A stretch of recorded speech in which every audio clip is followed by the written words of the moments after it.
Good morning students. हम BA part first का first paper पढ़ रहे हैं। पिछले वीडियो में हमने प्रतिनिधित्व के सिद्धांत के बारे में पढ़ा है। आज का वीडियो हमारा है विधि का शासन यानी कानून के शासन के बारे में। इस पूरे चैप्टर को मैं इसी एक वीडियो में ख़त्म करूँगी, इसलिए आप पूरे चैप्टर को ध्यान से सुनें। स्टूडेंट्स, पाश्चात्य राजनीतिक चिंतन की अन्य अवधारणाओं की तरह ही विधि के शासन की अवधारणा का प्रारंभ भी प्राचीन यूनानी राजनीतिक चिंतन में दिखाई पड़ता है। सुकरात ने नगर राज्यों के सामाजिक राजनीतिक जीवन के संचालन के लिए विधि की पालना पर बल दिया था। उसने विधि को एक नैतिक व दैवीय आज्ञा के रूप में स्वीकारा था, किंतु प्लेटो ने अपने ग्रंथ लॉज में विधि को मानवीय व्यवस्था के रूप में मान्यता दी थी। यह उल्लेखनीय है कि विधि के शासन की अवधारणा का वास्तविक अर्थ में प्रारंभ अरस्तु की विचारधारा में दिखाई पड़ता है। इससे इस तथ्य को स्पष्ट रूप से प्रकट किया गया कि व्यक्ति के स्थान पर विधि का शासन सदैव ही उत्तम होता है। विधि के शासन की अवधारणा के विकास में प्राचीन रोमन साम्राज्य की भूमिका भी अत्यंत महत्वपूर्ण रही है। इस दृष्टि से जस्टिनियन की विधि संहिता का विशिष्ट स्थान है। मध्ययुगीन यूरोप में एक विनाश का मत था कि संपूर्ण सृष्टि का आधार विधि है और राज्य व उसके शासन भी विधि के अधीन होते हैं। आधुनिक युग में जॉन लॉक ऐसा प्रथम विचारक है जिसने विधि के शासन की अवधारणा पर अत्यधिक बल दिया। उसने विधि पर द्वारा अत्याचारी शासन के विरोध एवं व्यक्ति के अधिकारों की रक्षा की आवश्यकता व महत्व को स्पष्ट किया। लोक के विधि के शासन संबंधी विचारों ने आधुनिक उदारवाद, संविधानवाद एवं लोकतांत्रिक शासन के विकास में मदद दी। ब्रिटिश संविधान एवं राज्य व्यवस्था का प्रमुख आधार जॉन लॉक के ये विचार हैं। प्राचीन भारतीय राजनीति शास्त्रियों ने भी विधि के अनुसार शासन के सिद्धांत को स्वीकारा है। राजा को देवांश मानते हुए भी इन राजनीति विचारकों ने राजा को प्रशासनिक व विधायी क्षेत्र में निरंकुश शक्तियाँ नहीं सौंपी है। उनका मत है कि राजा की शक्तियाँ सदैव ही वेद, स्मृति, सदाचार आदि की विधियों से नियंत्रित व मर्यादित होती है। स्टूडेंट्स, अब हम बात करते हैं विधि के शासन के अर्थ की। विधि का शासन का सरल अर्थ है कि शासन का आधार विधि यानी कानून को होना चाहिए।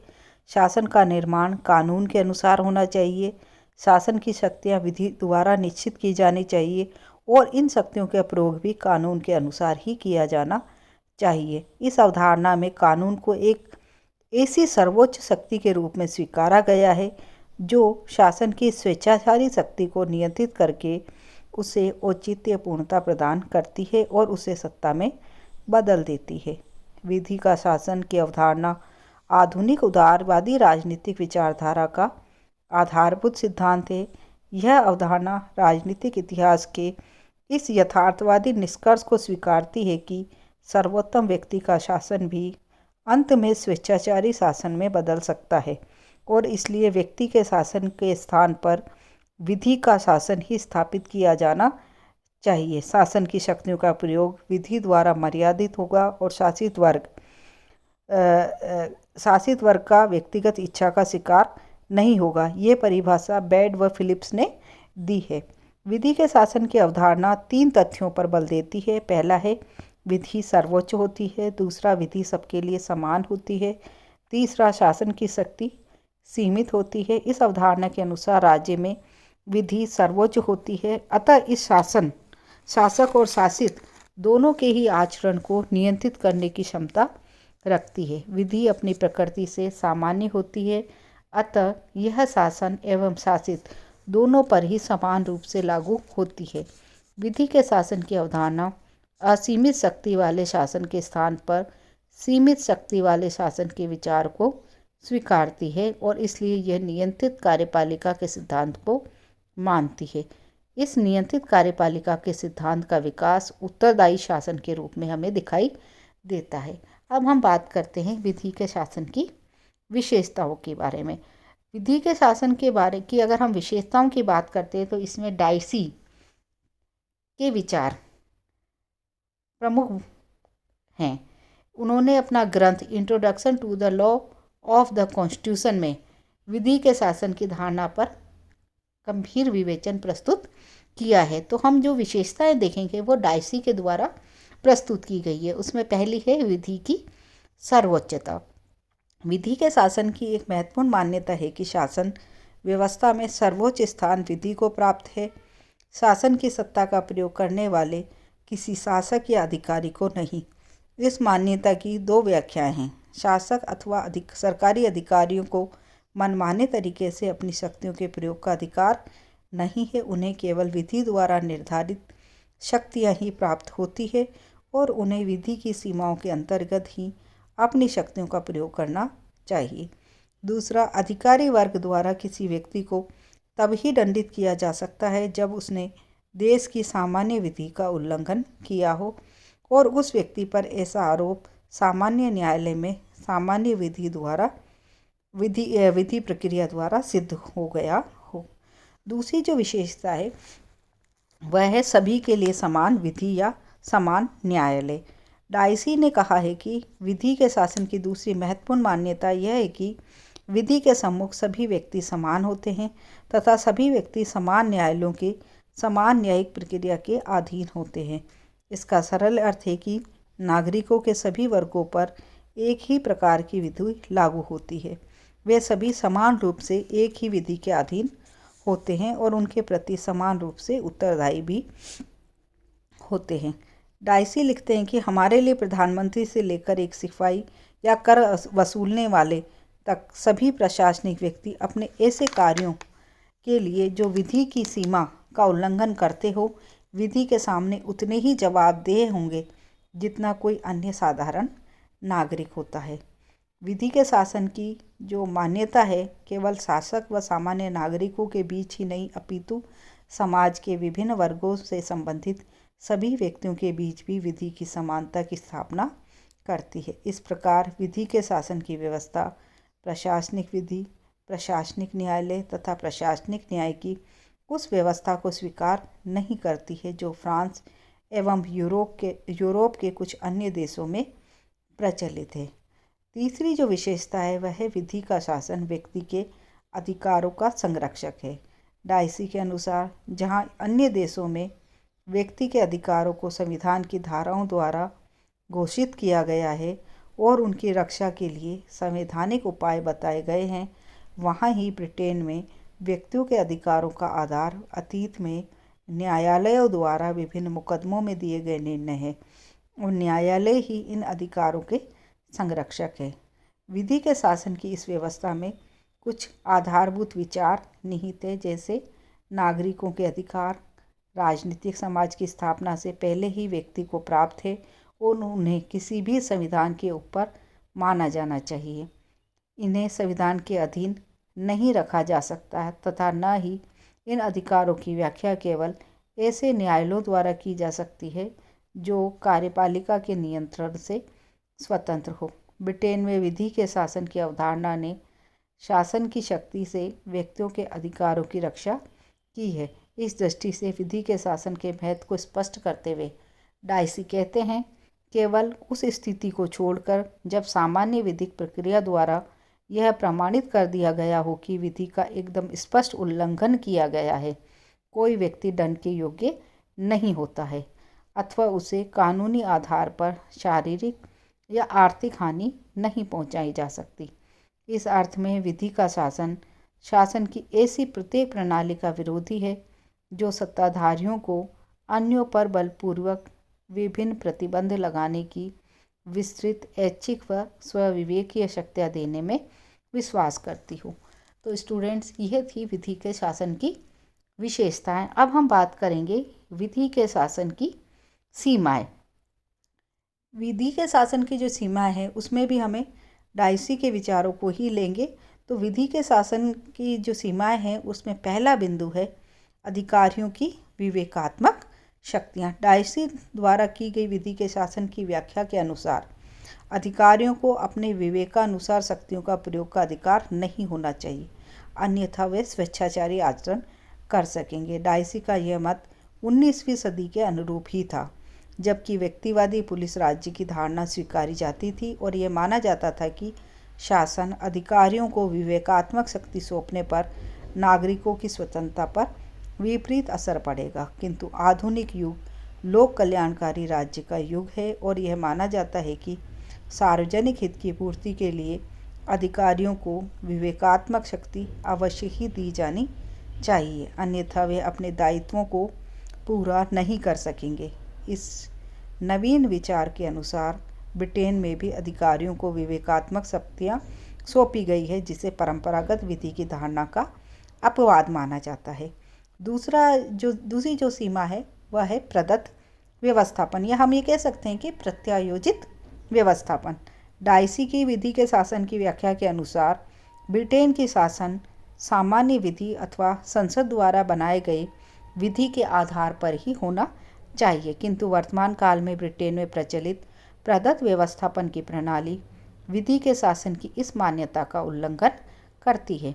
प्रदत्त व्यवस्थापन की प्रणाली के अंतर्गत कार्यपालिका के लोक सेवा अधिकारी विधि के निर्माण का कार्य करते हैं और अपने द्वारा बनाई गई विधि के अनुसार शासन भी करते हैं। आधुनिक ब्रिटेन में प्रदत्त व्यवस्थापन की प्रणाली को लोक कल्याणकारी राज्य की स्थापना के लिए अनिवार्य माना जाता है। लोक कल्याणकारी राज्य की धारणा ने राज्य के कार्य क्षेत्र में अत्यधिक विस्तार किया है और सार्वजनिक महत्व के इन कार्यों की पूर्ति के लिए ऐसी अनेक नई विधियों की ज़रूरत होती है जो अपनी प्रकृति से तकनीकी एवं जटिल होती है। इन अनेकानेक विधियों के निर्माण के लिए संसद के पास पर्याप्त समय नहीं होता, अतः संसद किसी मामले में विधि की मोटी एवं आधारभूत रूपरेखा बना देती है और इसके बाद अनेक नियमों एवं उपनियमों का निर्माण संबंधित विभाग के अधिकारी करते हैं। व्यवहार में ये विधियाँ संसद द्वारा निर्मित विधियों के समान ही लागू होती है। प्रदत्त व्यवस्थापन की ये प्रणाली एक ओर तो विधि के शासन की मूल अवधारणा का उल्लंघन करती है, दूसरी ओर लोक सेवा अधिकारियों की शक्ति में अत्यधिक वृद्धि करती है।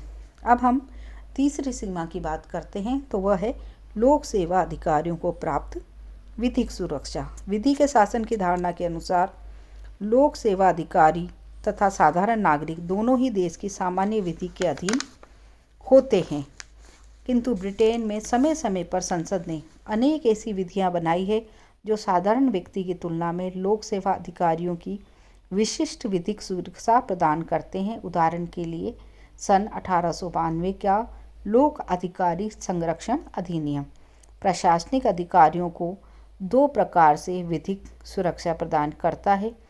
किसी सरकारी कर्मचारी के खिलाफ कोई भी न्यायिक मुकदमा उसके द्वारा किए गए अपराध के 6 महीने के काल में ही चलाया जा सकता है। इस अवधि के बाद उसे न्यायिक प्रक्रिया से मुक्त माना जाता है। दूसरा, यदि सरकारी कर्मचारी पर चलाए गए आरोप को न्यायालय में सत्य सिद्ध नहीं किया जा सके तो मुकदमा चलाने वाले व्यक्ति को मुकदमे का खर्चा देना होता है। इस विधि के शासन की धारणा, ये व्यवस्था विधि के शासन की धारणा के विरुद्ध है, क्योंकि यह साधारण व्यक्ति की तुलना में सरकारी अधिकारी को विशेष विधिक सुरक्षा प्रदान करती है। इसके अलावा यह व्यवस्था किसी स्थिति में मुकदमे का खर्च देने की प्रणाली के कारण साधारण व्यक्ति को सरकारी अधिकारी के विरुद्ध न्याय की शरण लेने के प्रति अनुत्साहित भी करती है। अगली जो सीमा है वह है प्रशासनिक नियमों एवं प्रशासनिक न्यायालयों की व्यवस्था। विधि के शासन की धारणा के अनुसार साधारण व्यक्ति या प्रशासनिक अधिकारियों के लिए एक जैसे नियम एवं न्यायालय होने चाहिए, किंतु आधुनिक काल में ब्रिटेन में प्रशासनिक नियमों तथा प्रशासनिक न्यायालयों की ऐसी व्यवस्था पाई जाती है जो साधारण व्यक्ति तथा प्रशासनिक अधिकारी में भेद करती है। इस व्यवस्था के कारण प्रशासनिक अधिकारियों को अर्धविधायी एवं अर्ध न्यायिक अधिकार प्राप्त हो गए हैं और साधारण व्यक्ति सामान्य विधि एवं सामान्य न्यायालय के स्थान पर उनके नियंत्रण में आ गया है। सार्वजनिक स्वास्थ्य अधिनियम शिक्षा अधिनियम, राष्ट्रीय बीमा अधिनियम, सड़क यातायात अधिनियम, मकान अधिनियम, किराया अधिनियम आदि व्यवस्था के प्रमुख उदाहरण हैं। इस व्यवस्था को समझने के लिए हम किराया अधिनियम को ले सकते हैं। किसी मकान की कीमत मूल्य निर्धारण अधिकारी द्वारा निश्चित की जाती है और मकान के इस मूल्यांकन के आधार पर वह अधिकारी ही उस मकान का किराया तय करता है। इस कार्य को वह अधिकारी उसके विभाग द्वारा बनाए गए नियमों के अनुसार करता है। यदि संबंधित पक्ष को उसके निर्णय से असहमति हो तो वह मूल्य निर्धारण न्यायालय में अपील कर सकता है। यह न्यायालय भी विभागीय न्यायालय ही होता है। अगली जो सीमा है वह है विशिष्ट प्रकार की विधियों की व्यवस्था। विधि के शासन की धारणा के अनुसार सभी व्यक्तियों को सामान्य विधि के अधीन होना चाहिए, किंतु व्यवहार में विभिन्न व्यवसायों एवं वर्गों से संबंधित व्यक्तियों के लिए विशिष्ट विधियों की व्यवस्था दिखाई पड़ती है। उदाहरण के लिए हम कह सकते हैं कि सशस्त्र सेनाओं के सदस्य सैनिक विधि व सैनिक न्यायालयों के अधीन होते हैं। इसी प्रकार पादरी धार्मिक विधि व धार्मिक न्यायालयों के अधीन होते हैं और संसदीय विशेषाधिकारों का उल्लंघन करने वाले व्यक्ति को संसद स्वयं ही दंडित करती है। अगली जो सीमा है वह है विधि से उन्मुक्ति की व्यवस्था। विधि के शासन की धारणा के अनुसार सभी व्यक्तियों को सामान्य विधि के नियंत्रण में होना चाहिए और किसी को भी विधि के नियंत्रण से उन्मुक्ति प्राप्त नहीं होनी चाहिए, किंतु व्यवहार में ब्रिटेन में अनेक पदों से संबंधित व्यक्तियों को विधि के नियंत्रण से उन्मुक्ति प्राप्त करने का विशेषाधिकार प्राप्त है। ब्रिटेन में राजा पर किसी भी प्रकार का मुकदमा नहीं चलाया जा सकता क्योंकि वह स्वयं न्याय का स्रोत है। इसी प्रकार विदेशी शासकों तथा राजदूतों के विरुद्ध भी न्यायिक कार्रवाई नहीं की जा सकती। ब्रिटेन के गृह मंत्री को अनेक विशेषाधिकार सौंपे गए हैं और इन अधिकारों से संबंधित कार्यों के लिए उस पर मुकदमा नहीं चलाया जा सकता। निष्कर्ष रूप में हम ये कह सकते हैं कि विधि के शासन की धारणा की जो व्याख्या डाइसी ने 19वीं सदी में की थी वह वर्तमान 20वीं सदी के ब्रिटेन में पूर्ण रूप से हमें दिखाई नहीं देती है। डाइसी के समय से आधुनिक काल तक ब्रिटेन की विधिक एवं प्रशासनिक व्यवस्था में ऐसे महत्वपूर्ण परिवर्तन हुए हैं जिससे स्पष्ट रूप से विधि का शासन का उल्लंघन कहा जा सकता है, किंतु डाइसी ने विधि के शासन की शाब्दिक व्याख्या के साथ ही उसकी आंतरिक भावना व उद्देश्यों का भी उल्लेख किया है और उस रूप में विधि के शासन की धारणा को आज भी ब्रिटेन के संवैधानिक व राजनीतिक जीवन का आधार मान सकते हैं। तो बच्चों, विधि के शासन की जो अवधारणा ब्रिटेन ने दी है आज हमने उसके बारे में जाना। धन्यवाद।